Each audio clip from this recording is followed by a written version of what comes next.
பிறந்தவர் யாரு?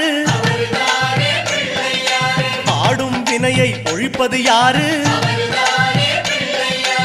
ஆதவன் வணங்கும் தெய்வம் யாரு?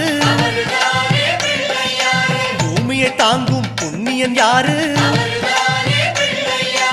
அனலாசுரனை தின்றது யாரு? ஆணவம் நீக்கும் நாயகன் யாரு? முப்புரி அணிந்த மூலவன் யாரு?